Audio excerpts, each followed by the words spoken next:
Коронавирус дүйнөнү каптап жатат. Бұл пандемияның айынан ең оор экономикалық кризистин болуусу талашсыз.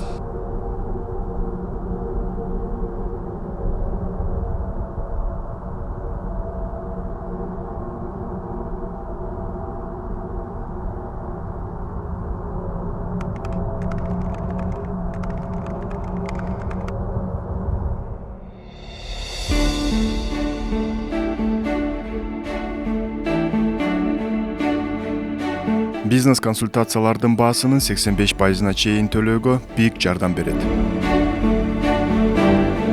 Пандемиядан кийин сатуу системасын өзгөртүү зарыл. Жаңы рыноктарды изилдеп, кирешеңизди көбөйтүңүз.